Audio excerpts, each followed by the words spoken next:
सर्वोदय नमस्कार बच्चों। आज मैं आपको करण कारक तृतीय विभक्ति पढ़ाने जा रहा हूँ। तो करण कारक किसे कहते हैं? सूत्र है साधक तमम करणम। साधक तमम करणम अर्थात क्रिया सिद्धि में जो साधन रूप में काम आता है उसे करण कारक कहते हैं। क्रिया सिद्धि में साधन रूप में जो काम आता है उसे करण कारक कहते हैं। जैसे मैं कलम से लिखता हूं तो लिखना क्रिया कलम रूपी साधन के द्वारा होती है। तो कलम में तृतीया विभक्ति लगाई जाती है। अहम कलमे न लिखामी। मैं कलम से लिखता हूं। राम ने रावण को बाण से मारा। किससे मारा? बाण से मारा। बाण के बिना, बंदूक के बिना, डंडा के बिना, तलवार के बिना मारने की क्रिया नहीं हो सकती है। तो इसलिए रावणम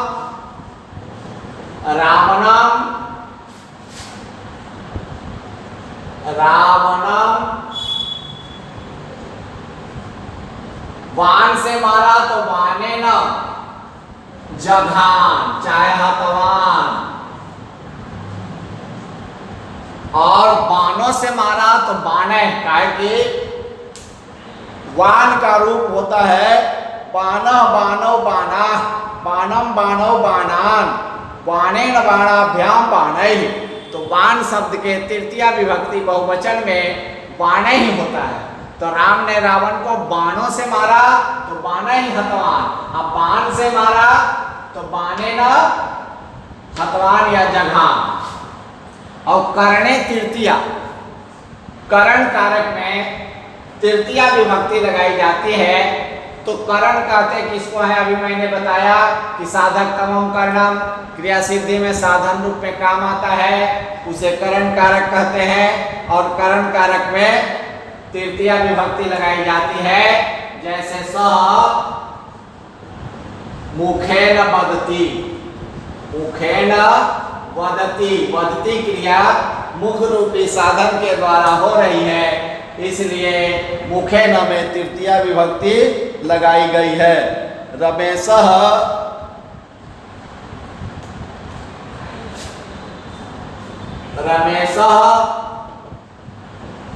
रथेन गृहं गच्छति।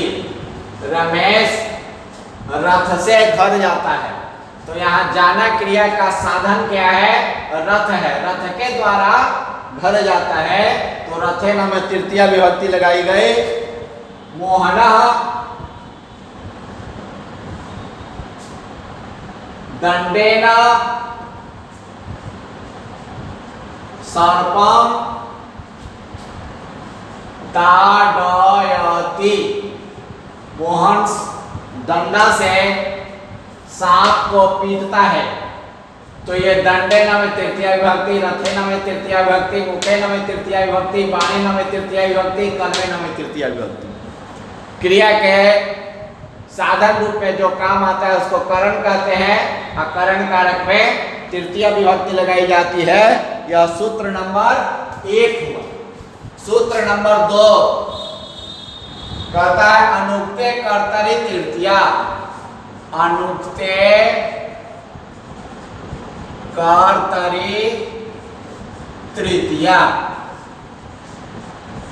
पहले तो बताया कि करण कारक में तृतीया विभक्ति लगाई जाती है।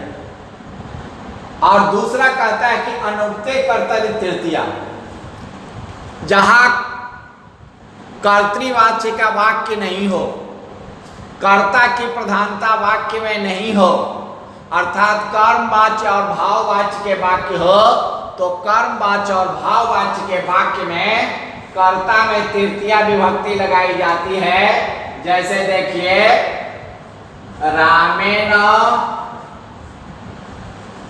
फलम खाद्यते। यहाँ रामेण में तृतीया, राम के द्वारा फल खाया जाता है। फलम में प्रथमा विभक्ति और रामेण में तृतीया विभक्ति लगाई जाती है। रमेशेन, रमेशेन चंद्रः दृश्यते। ये कर्मवाची का वाक्य है दोनों। रामेण, राम के द्वारा फल खाया जाता है, और रमेशेन चंद्रः दृश्यते, रमेश के द्वारा चंद्रमा देखा जाता है। यहाँ चंद्र और फलम में प्रथमा विभक्ति और रमेशेन रामेण में तृतीया विभक्ति है।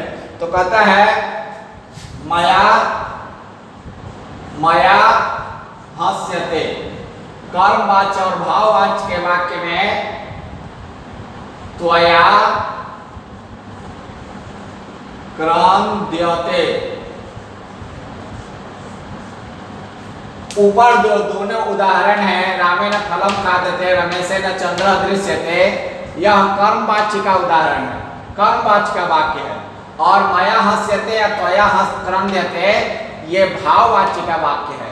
भाववाच्य में कर्ता चाहे किसी पुरुष वचन का क्यों न हो, क्रिया हमेशा अन्य पुरुष एक वचन की रहती है, यही नियम है। वाच्य तीन होते हैं, मैंने पहले पढ़ा चुका हूँ कि वाच्य कर्तृवाच्य, जिस वाक्य में कर्ता की प्रधानता होती है उसे कर्तृवाच्य कहते हैं। जैसे राम फल खाता है तो रामा फलम खादति, ये कर्तृवाच्य का वाक्य हुआ।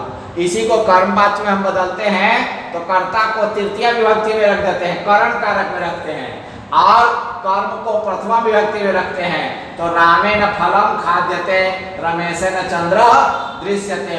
और क्रिया में यक प्रत्यय लगाकर क्रिया के आत्मनेपदी रूप बढ़ा लिया जाता है। और भाववाच्य के वाक्य सदा अकर्मक क्रिया में होता है, अकर्मवाच्य का वाक्य सकर्मक क्रिया में होता है। जिसमें कर्म रहता है वो सकर्म, और जिसमें कर्म नहीं रहता है वो अकर्म। तो भाववाच्य हमेशा अकर्मक क्रिया में होता है, अर्थात उसमें कर्म नहीं रहता है। कर्ता जो क्रिया करता है उसका फल कर्ता ही पर पड़ता है, और कर्ता में तृतीया विभक्ति लगाई जाती है। और क्रिया सदा अन्य पुरुष एक वचन की रहती है, चाहे किसी पुरुष का कर्ता क्यों न हो, यही नियम है। तो अनुक्ते कर्तरी तृतीया का मतलब हुआ कि कर्तृवाच्य को छोड़कर कर्मवाच्य और भाववाच्य के वाक्य में कर्ता में तृतीया विभक्ति लगाई जाती है।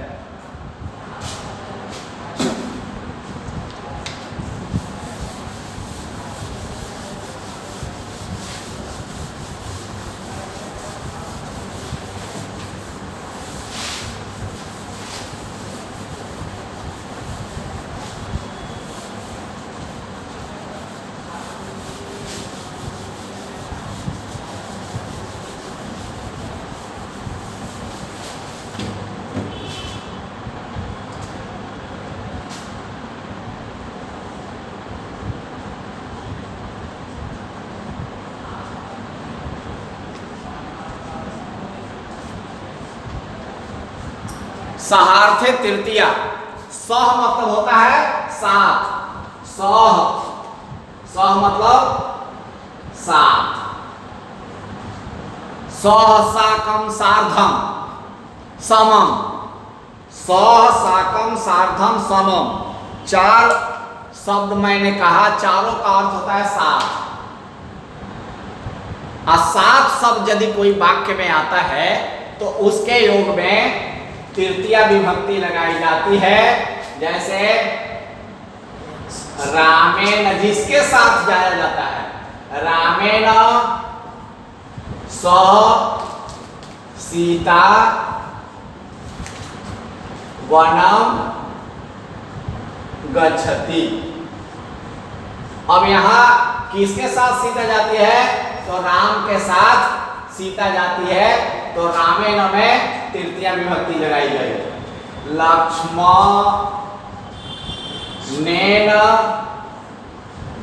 सार्धम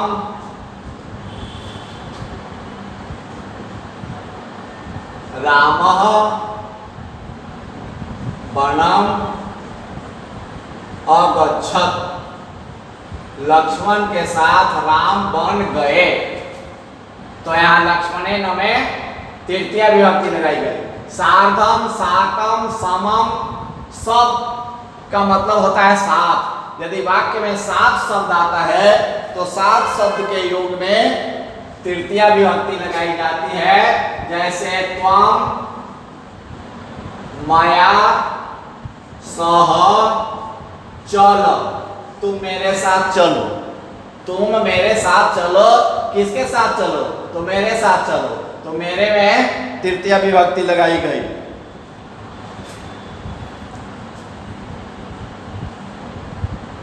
त्वया सार्धम, त्वया समम माता कुत्र गच्छति, तुम्हारे साथ माता कहाँ जाती है? तो यहाँ त्वया में तुम्हारे साथ जाती है ना, तो त्वया में तृतीया विभक्ति लगाई गई है। तो सहार्थे तृतीया का मतलब हुआ जिसके साथ क्रिया की जाती है, जिसके साथ क्रिया की जाती है, या जिस वाक्य में सात शब्द आता है तो सात शब्द के योग होने से वाक्य में जिसके साथ क्रिया की जाती है उसमें तृतीया विभक्ति लगाई जाती है। सूत्र नंबर 4, सूत्र नंबर 4 है अपवर्गे तृतीया।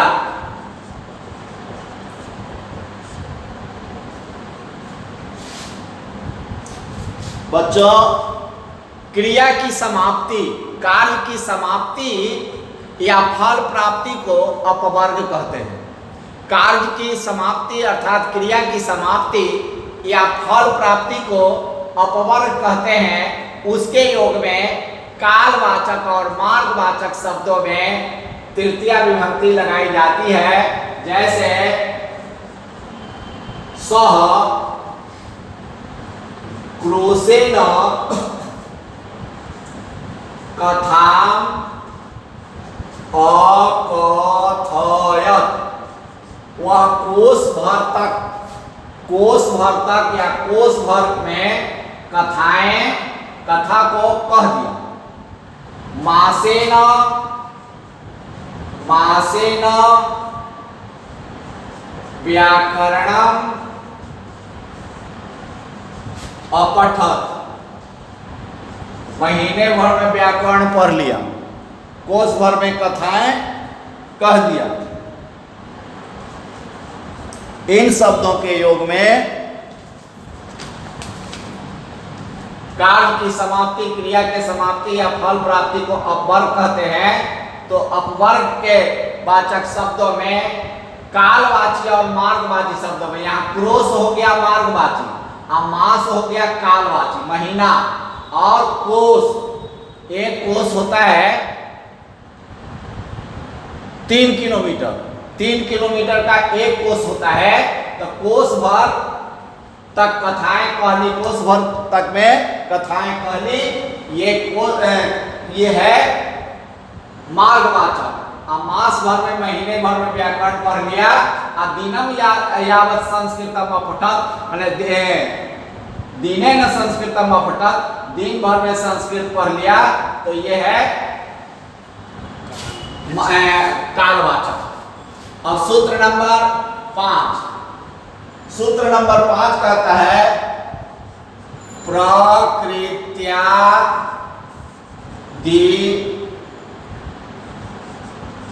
हिश्च उप संख्यानम,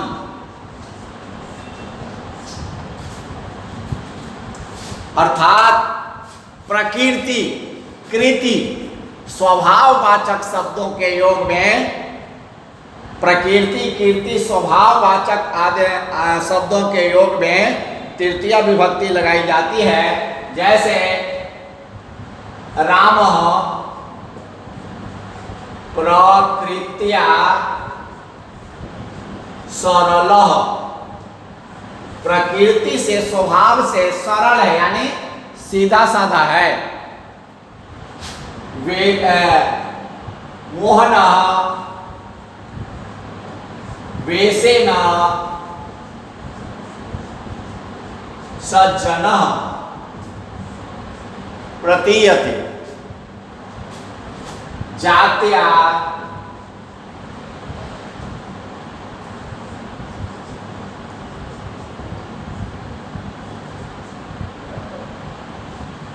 जात्या ब्राह्मणः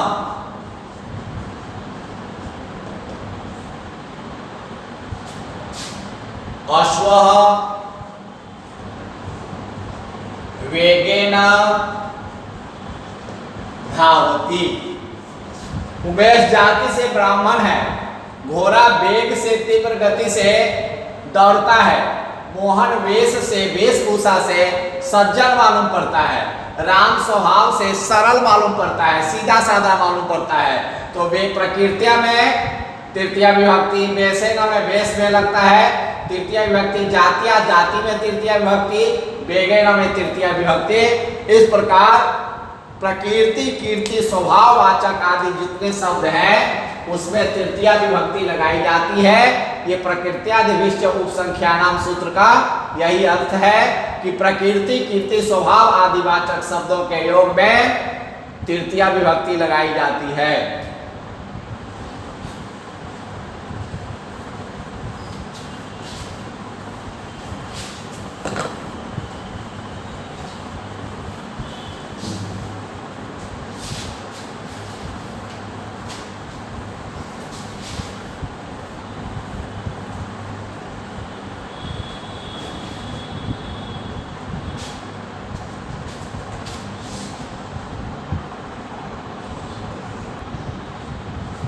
बच्चों, येनांग विकार तृतीया अर्थात जिस अंग में विकार हो, विकार मतलब दोष हो, उसमें तृतीया विभक्ति लगाई जाती है। जैसे कृष्ण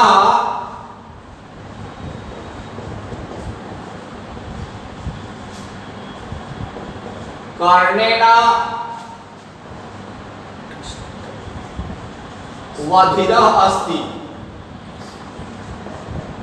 कृष्ण कान से बहरा है, यदि कोई स्त्री रहेगी तो बधिरा हो जाएगी, और पुल्लिंग रहेगा तो बधिरा होगा।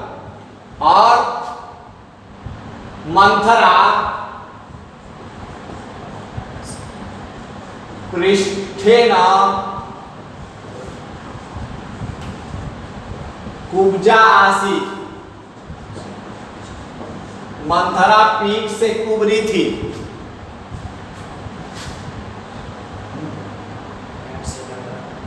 मोहना अक्षणा कानः, मोहन आंख से काना है। कोई दीपेशः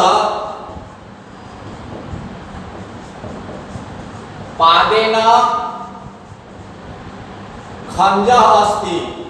दीपेश पैर से लंगड़ा है। अनुभवः हस्तेन पंगु, माने हाथ से लूला है, लूला। तो जिस अंग में विकार होता है उसमें तृतीया विभक्ति लगाई जाती है।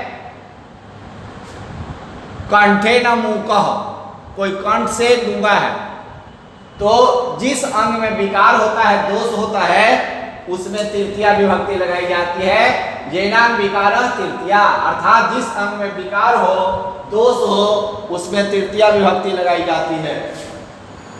सूत्र नंबर 7, सूत्र नंबर 7 है ऊन वारण प्रयोज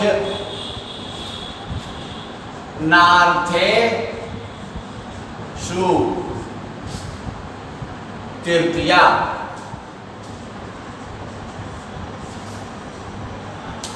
ऊन का अर्थ होता है न्यून, न्यून मतलब कम। जैसे हम लोग बोलते हैं ऊन विंशति माने 19, अब विंशति मतलब 20। एकोन 63 या ऊन 63, एकोन 50 या ऊन 50। ऊन का मतलब होता है कम, एक कम, दो कम, इस तरह से। तो ऊन यानी न्यून, कम। बारण, बारण मतलब निवारण करना, रोकना। और प्रयोजनार्थक शब्दों में, प्रयोजनार्थक शब्दों में ऊन, बारण और प्रयोजनार्थक शब्दों में तृतीया विभक्ति लगाई जाती है। ऊन मतलब हीन, न्यून, रहित। और बारणार्थक शब्दों के योग में तृतीया विभक्ति लगाई जाती है। जैसे जैसे धने न हीन, धन से हीन, धने न में तृतीया विभक्ति लगाई गई। एके न न्यून, एक से हीन, एक से कम या एक कम।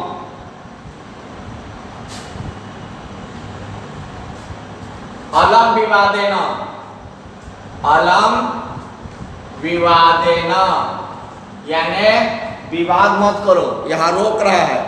और तत्र गमनेन किम प्रयोजनम, तत्र गमनेन किम प्रयोजनम, वहां जाने का क्या प्रयोजन है, क्या उद्देश्य है? तो यहाँ ऊन, बारण, प्रयोजन वाले अर्थ के शब्दों के योग में तृतीया विभक्ति लगाई जाती है। कलहे न किम, कलह करने से क्या लाभ, अर्थात कलह मत करो, विवाद मत करो। तो कलहे न, विवादे न, गमने न, धने न, एके न, इस सब में तृतीया विभक्ति लगाई गई है। ऊन मतलब न्यून, बारण मतलब निवारण, रोकना। और प्रयोजनार्थक शब्दों के योग में तृतीया विभक्ति लगाई जाती है।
पृथक बिना, पृथक बिना नाना भी तृतीयांतरस्याम। इसका मतलब है पृथक मतलब अलग, बिना मतलब बिना, नाना मतलब नाना, अनेक। यदि वाक्य में पृथक या बिना या नाना शब्द है तो इसके योग में द्वितीया, तृतीया अथवा पंचमी विभक्तियां लगाई जाती है। जैसे ब्राह्मणा,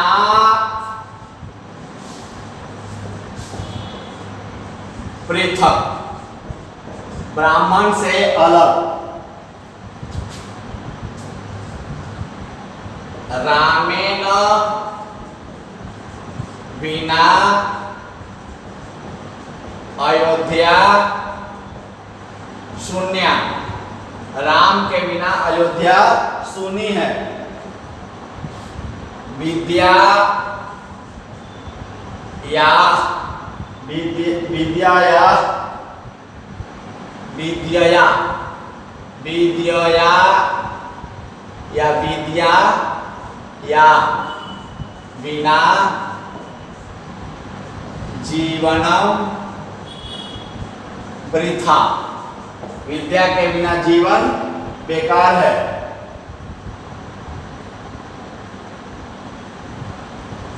लक्ष्मणम बिना राम दुखी। अब यहां देखिए ब्राह्मणात पृथक, यहां ब्राह्मणात में पंचमी विभक्ति लगाई गई। रामेण बिना अयोध्या शून्य, यहाँ रामेण में तृतीया विभक्ति लगाई गई। विद्याया बिना जीवनम वृथा, यहाँ विद्याया में पंचमी विभक्ति लगाई गई। लक्ष्मणम बिना राम दुखी, लक्ष्मण के बिना राम दुखी हैं, ये लक्ष्मणम में द्वितीय विभक्ति लगाई गई। तो कहा कि विकल्प से आवश्यकता अनुसार अपने वक्ता के इच्छा पर पृथक, बिना, नाना आदि शब्दों के योग में तृतीय विभक्ति लगाई जाती है, तृतीया लगाई जाती है, द्वितीय भी लगाई जाती है और पंचमी भी लगाई जाती है। विकल्प से आवश्यकता अनुसार ये तीनों विभक्ति पृथक, बिना और नाना शब्दों के योग में लगाई जाती है। सर जिससे पृथक, जिससे अलग, जिससे अलग हो या जिसके बिना हो या जिससे नाना, है ना, नाना मतलब अनेक अर्थवाचक शब्दों में भी द्वितीय, तृतीय, पंचमी विभक्ति लगाई जाती है।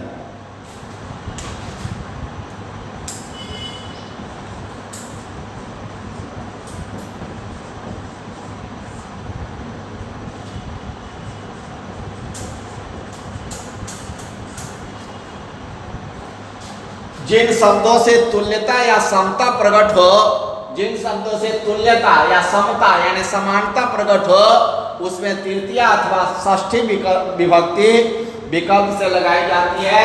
जैसे धनेन,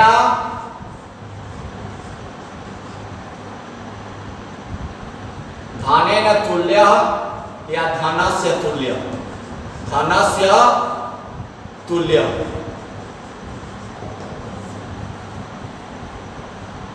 इसमें धनस्य तुल्य में धन के बराबर है, तुलनीय है, और धन से बराबर है, धन के बराबर है ना, धन में बराबर, धन के बराबर है, धन से बराबर है।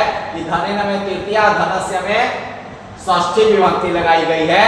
यह तुल्यार्थे तृतीया षष्ठी, तुलना के अर्थ में तृतीया या षष्ठी विभक्ति लगाई जाती है।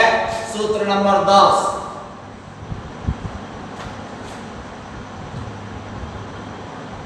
हेतौ, हेतौ तृतीया पंचमी च। कोई कारण हो, क्रिया किसी कारण पर निर्भर करता है, तो कोई कारण होने पर जिस कारण को लेकर क्रिया की जाती है तो उसमें तृतीया या पंचमी विभक्ति लगाई जाती है। जैसे वह रो रहा है, सह कष्टेन क्रंदति, कष्टेन क्रंदति, कष्ट से रो रहा है। वह हंस रहा है, तो सह हर्षात् हसति। कोई हंसता है, हंसने का कारण क्या है? खुशी है, खुशी है इसलिए हंस रहा है, और कष्ट है तो इसलिए रो रहा है। तो कष्टेन क्रंदति हर्षात् हसति, हर्ष से हंस रहा है। कृष्ण हर्षेन नृत्यति, गोपिका कष्टेन क्रंदन्ति। राम हर्षात् उत्फुल्ल, राम हर्ष से खिल गया। मोहन कष्टात् क्रंदति, मोहन कष्ट से रोता है। तो ये कष्टेन में तृतीया विभक्ति, हर्षात् में पंचमी विभक्ति। इसी तरह गोपिका कष्टेन क्रंदन्ति, तो कष्टेन में तृतीया विभक्ति, और राम हर्षात् उत्फुल्ल, राम हर्ष से खिल गया, इसमें हर्षात् में पंचमी विभक्ति लगाई गई। यदि कोई कारण हो तो कारण होने पर क्यों रो रहा है, क्यों बोल रहा है? बोलने का कारण क्या है, हंसने का कारण क्या है, रोने का कारण क्या है? तो जो कारण है, तो कोई कारण आता है वाक्य में, तो उसके योग में तृतीया अथवा पंचमी दोनों में कोई विभक्ति लगा सकते हैं, गलत नहीं होगा। चाहे तृतीया लगा दें चाहे पंचमी लगा दें। अब तृतीया विभक्ति के अंतिम सूत्र है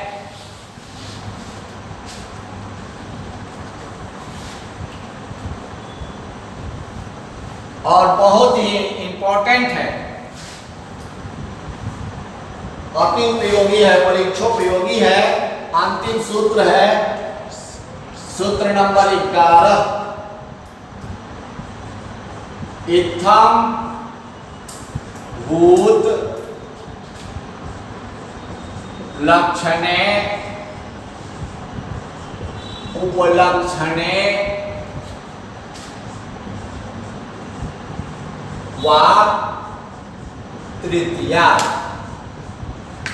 कहता है कि यदि कोई पहचान चिन्ह हो, यदि कोई पहचान चिन्ह हो तो उसमें तृतीया विभक्ति लगाई जाती है।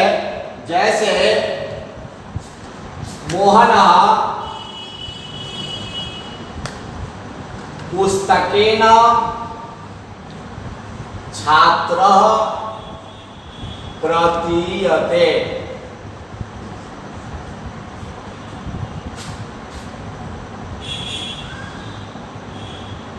बलरामः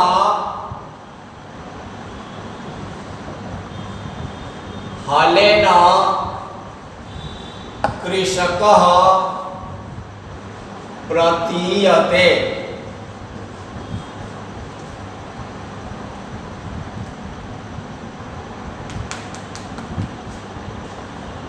वटुकः वेशेन सज्जनः प्रतीयते।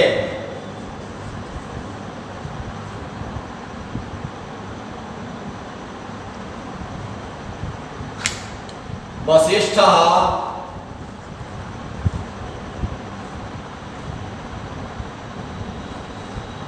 जटाभिः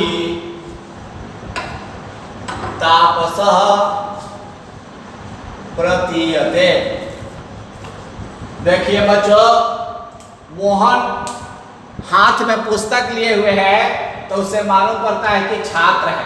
तो पहचान चिन्ह क्या है कि छात्र है, तो पुस्तक है।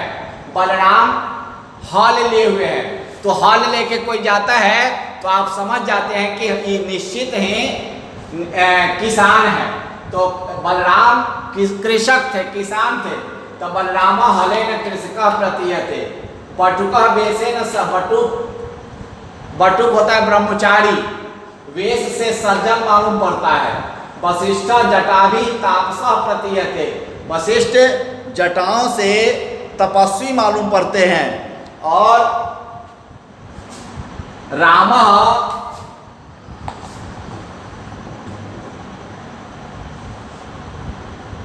वस्त्रेण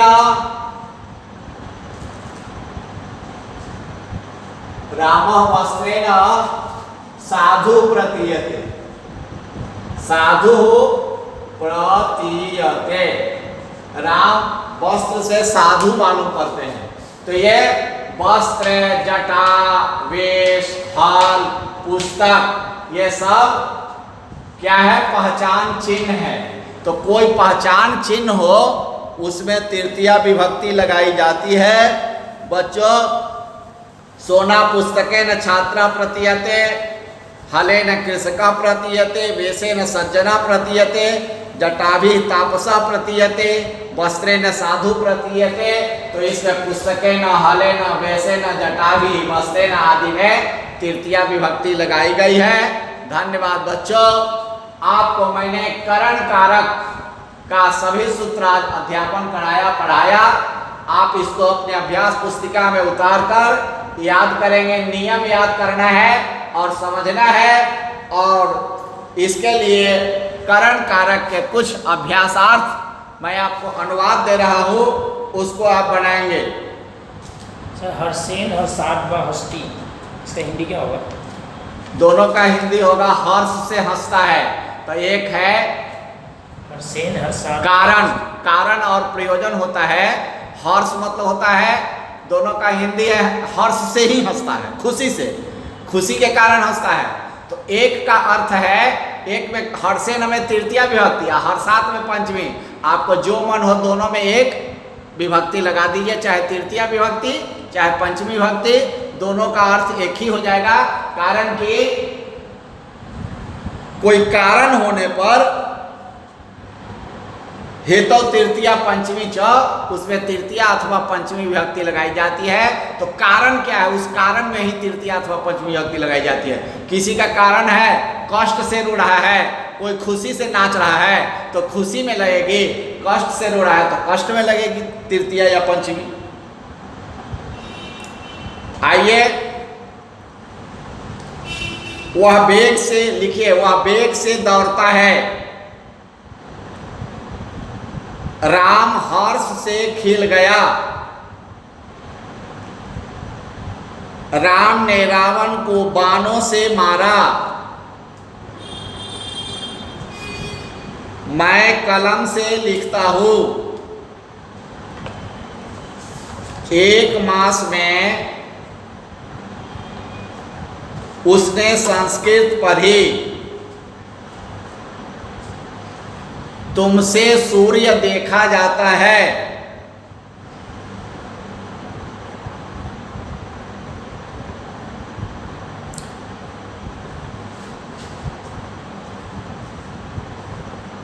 वह हाथ से लिखता है,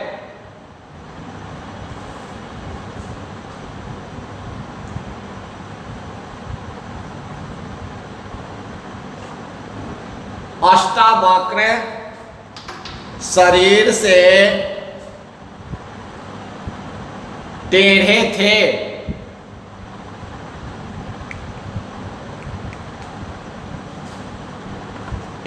इनको आप अनुवाद बनाएंगे, सब में तृतीया विभक्ति का नियम लगेगा और जितना सूत्र मैंने पढ़ाया है उसी के आधार पर बनेंगे।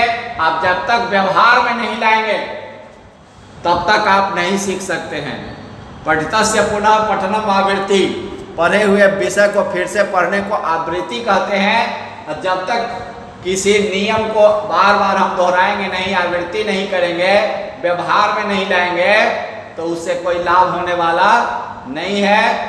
इसलिए जो पढ़िए उसको व्यवहार में लाइए, और नहीं तो ज्ञानम भारः क्रियाम बिना, क्रिया के बिना, व्यवहार के बिना ज्ञान जो है सो बोझ होता है, उससे कोई लाभ नहीं होता है। धन्यवाद बच्चों, आज इतना ही।